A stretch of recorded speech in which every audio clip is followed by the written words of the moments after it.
Well, thank you for clicking on my video. Now, if you watch this video, I explain what biological age is as opposed to chronological age, and how it indicates the general health of your cells and how likely it is you are going to get diseases that come from aging.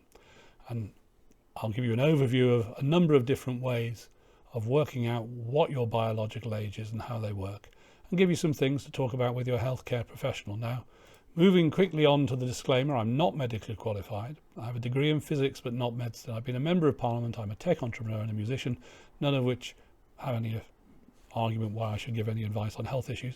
And I'm not a doctor, and this is not medical advice. I've studied these issues to improve my own health, particularly sleep, and I've produced this video to help further with my research, which part of which is original, part of which, most of which is just reading things.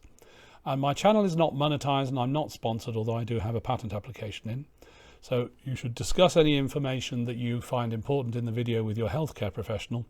Some things, when you're doing things to yourself, can cause harm, so you need to check with your doctor. Some of the things on here shouldn't cause any harm because they're straightforward things, but even sitting and standing up for some people can be dangerous. So do be careful with that sort of thing if you're not very well. But check with your doctor if you're at all concerned about anything. In a short note, your body is made up of a large number of cells, as you know, almost certainly, and the health of those cells deteriorates over time. So you get diseases, people get diseases as they get older, such as Alzheimer's, cardiovascular disease, sarcopenia, which is where you lose strength, and osteoporosis, which is where the bones get weaker as a result. And many of those deteriorations are linked, and it's possible to measure your cellular health in a number of ways.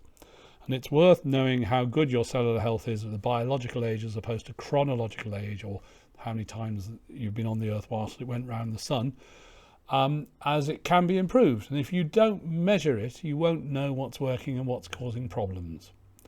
So one example, for instance, is nail growth. Nail growth actually reduces at about 0.5% per year. The rate of growth reduces by that. And actually you find for, like, dogs, the rate of reduction of growth is greater. And I think that's linked to stem cells myself. And I have actually got some links on another video which gives links to detailed research on this. The skin pinch test shows how flexible your skin is. You can pinch your skin for 30 seconds on the back of your hand and see how fast it goes down. There's much more details on the net about that. This is an interesting one. You can see here how bad I am at the sit and stand test. You notice how I use a knee to get down there, and whether I lose balance is another question. And then I use 2 knees to get up, which I think scores me 7 out of 10. You can score 10 for doing it perfectly. And I have a link to something that tells you how to score it. But this is a test of general physical health. And a couple of years ago, I need to use my hands to get down, my hands to get up. Now I don't. So from my point of view, I'm quite happy with that. But it's a good test. But again, if you're frail, don't try it. And check with your doctor if you've got any concern at all. But you know, it's again something I have, from my point of view, it's improved, which is good, and it's a measure. Moving swiftly on, this is the a page about it. I've got this linked in the comments section. High frequency hearing is one of the more interesting ones, because as people get older, the hairs in your ears deteriorate and you cannot hear higher frequencies. And it's quite easy to measure. In fact, we'll have a go at measuring it on the next page. This is a high frequency hearing test, and I can only hear up to 14 kilohertz, which I don't think is too bad. I have a colleague who can hear up to 19 kilohertz, and we know that 19 kilohertz will appear on YouTube. Whether this 22 kilohertz will appear on YouTube and be audible, I don't know, but let's give it a go. 22 kilohertz, 21K, 20K, 19K, 18K, 17K, 16K, 15K, 14K, 13K, 12K, 11K, 10K, 9K, 8 kilohertz.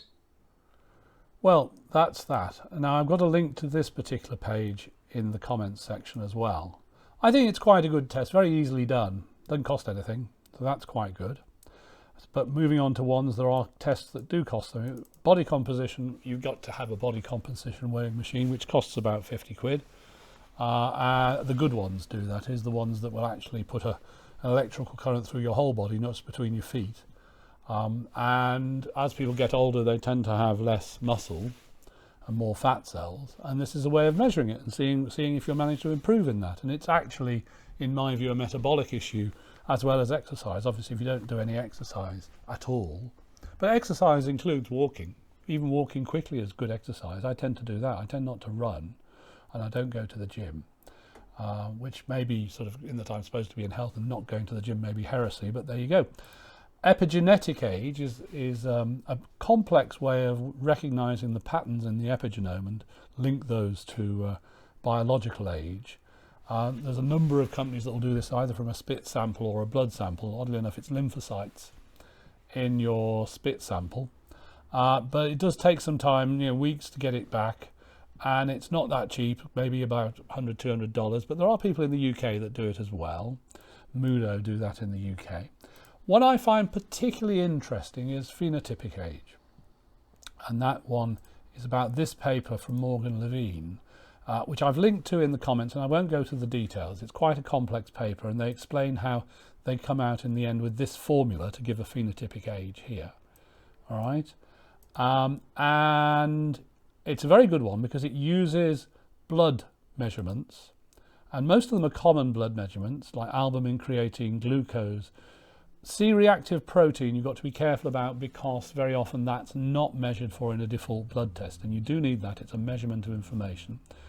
Lymphocytes, these ones here.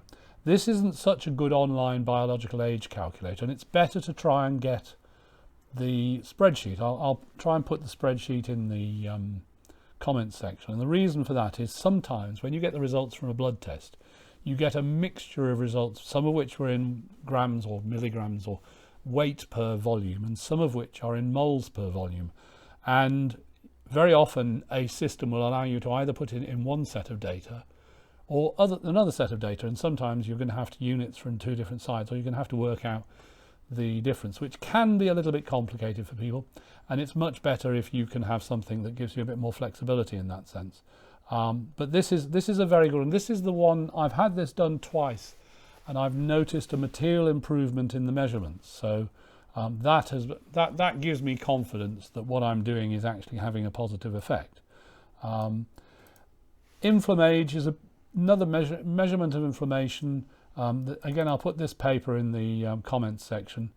I think there may be ways of getting that done by people, but I haven't had this done. Grip strength, you can buy a device for about £25 to do grip strength. Net muscle mobility, again that changes.